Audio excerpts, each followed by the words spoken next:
नमस्कार दोस्तों, SSC GD 2024 22 फरवरी पहली शिफ्ट में जो प्रश्न पूछे गए हैं वो आपके लिए लेकर आया हूं। जल्दी से हम लोग प्रश्नों को देखते हैं। यहां पर इस चैनल पर आपको हर शिफ्ट के जितने भी क्वेश्चंस होंगे वो यहां बताए जाएंगे और डेली जितनी भी एग्जाम्स होने वाले हैं सबका यहां रिव्यू देखने को मिलेगा। तो चलिए शुरू करते हैं।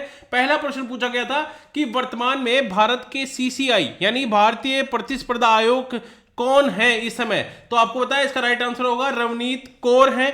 ठीक है, रवनीत कौर। और अगर वो पूछे कि सीसीआई, अगर अगली किसी शिफ्ट में पूछा जा सकता है कि सीसीआई की स्थापना कब हुई, तो 14 अक्टूबर 2003 को हुई थी। और इसके कमीशन एग्जीक्यूटिव कौन है, तो वो है रवनीत कौर, जो कि एक आईएएस ऑफिसर है।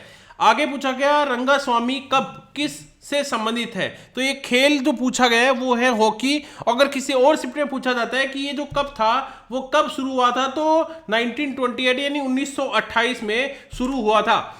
तीसरा प्रश्न पूछा गया है कि एशियन गेम्स कहां पर आयोजित किए गए। देखिए यहां पर आपको कम समय में ज्यादा क्वेश्चन बताए जाएंगे, मेरा यही टारगेट है। एशियन गेम्स आयोजित किए गए चाइना में किए गए थे। और जो बिरजू महाराज है वो किस घराने से संबंधित है, आपको पता है बिरजू महाराज का संबंध कथक नृत्य से है। कथक नृत्य का संबंध है उत्तर प्रदेश से और उस घराना है लखनऊ घराना। ठीक है, तो उत्तर प्रदेश से पूछा जा सकता है। यह भी पूछा जा सकता है कि कथक कहां का नृत्य है। ज्योतिबा फुले के द्वारा किस संस्था की स्थापना की गई, तो वो की गई सत्य शोधक समाज की। अगर देखिए आपको पता है जितनी भी संस्थाएं हैं इंपॉर्टेंट, उन सबको पढ़ के जाइए, उनके संस्थापकों की पूछा जाएगा, उनकी स्थापना पूछी जाएगी। साहित्य अकादमी पुरस्कार 2023, देखो ये हिंदी का दिया गया संजीव को और राज संजीवन प्रसाद। ठीक है, अंग्रेजी नीलम शरण गौर, जो कि रेक्यूम इन रागा जानकी, ये नाम है इनके, उनके नाम पर दिया गया था जो साहित्य थे। उर्दू का दिया गया सादिक नवाब शहर को। पंजाबी है स्वर्णजीत सवी और कन्नड़ है लक्ष्मीशा तोसपाडी। ये मेरे को इंपॉर्टेंट लग रहा है, टफ क्वेश्चन भी है। अगर आप इन सारे याद करके जाएंगे तो शायद अगली शिफ्ट में क्वेश्चन आपका सही हो जाएगा। वीडियो अगर पसंद आ रहा है तो वीडियो को लाइक जरूर कर लेना, चैनल को सब्सक्राइब, ताकि सारी इंफॉर्मेशन मिलती रहे।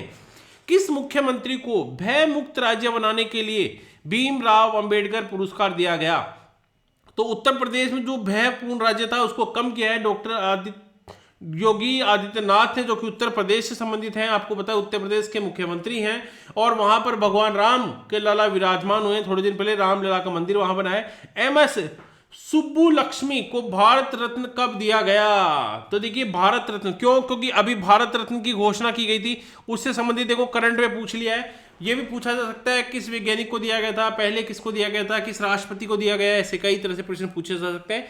तो वह है 1998। मेंडलीव, साइंस केमिस्ट्री का क्वेश्चन है। मेंडलीव का आवर्त सारणी तत्वों का परमाणु किस पर आधारित है, तो परमाणु द्रव्यमान पर आधारित होता है मेंडलीव का। अगर कोई पूछ ले मोजले, तो मोजले का है परमाणु क्रमांक के आधार पर, एटॉमिक नंबर के आधार पर है, और मेंडलीव है परमाणु द्रव्यमान के आधार पर। ठीक है, भारतीय उपमहाद्वीप में कई भाषाएं बोली जाती हैं, तो कौन कौन सी मुख्य भाषाएं कौन सी है, हिंदी है, बंगाली है, तेलुगु है, मराठी है, तमिल है, उर्दू है, पंजाबी और गुजराती है। ठीक है, और कई तरह से प्रश्न जो बनते हैं कि भाषा का उल्लेख किस संविधान के किस अनुच्छेद में किया गया, ये भी ध्यान रखना। उच्च न्यायालय के न्यायाधीशों को हटाने की प्रक्रिया क्या है, बहुत कठोर प्रक्रिया है। कैसी प्रक्रिया है, बहुत ज्यादा कठोर है, इनको जल्दी से हटाया नहीं जा सकता है। स्थिर विलोम शब्द क्या होगा, स्थिर का होगा अस्थिर। आपको पता है हिंदी का एक विलोम शब्द है स्थिर अस्थिर। नश्वर का विलोम शब्द क्या होगा, शाश्वत।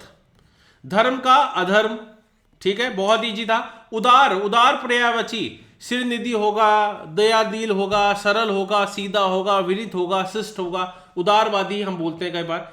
अल्लाह दीन का चिराग का मुहावरा, ऐसी कोई चीज जिसको हाथ लग जाना जिससे सभी मनोकामनाएं पूर्ण हो जाए। यानी देखो यहां पर जो पर्यायवाची है वो पूछा गया है। मुहावरे बहुत इजी थे, बहुत ज्यादा टफ नहीं है, तो आने वाली शिफ्ट में भी इजी देखने को मिलेगा। झांसा देना, अपना काम साधने के लिए किसी को बहकाना, धोखे में लेना। ठीक है, अनेक शब्द में एक शब्द में, जैसे हस्तलिपि, पांडुलिपि, जो सब एक शब्द हाथों से लिखी हुई लिपि, आपको पता है हाथों से हम लोग हस्तलिपि लिखते हैं, पांडुलिपि लिखते हैं। देखिए इन प्रश्नों से एक चीज समझ में आ रही है कि टफ नहीं है पेपर, है ना, पेपर बहुत ईजी है। अगर आपको चैनल में ऐसे ही इंफॉर्मेशन चाहिए तो चैनल को सब्सक्राइब करते रहे, वीडियो को लाइक कर लें, चैनल को सब्सक्राइब करें, शेयर करें, कमेंट करके बताएं आपको कैसा लगा और क्या आपको हर शिफ्ट के प्रश्न चाहिए जल्दी 4 से 5 मिनट में, तो चैनल को सब्सक्राइब करके वीडियो को लाइक कर देना। थैंक यू एवरीवन, धन्यवाद।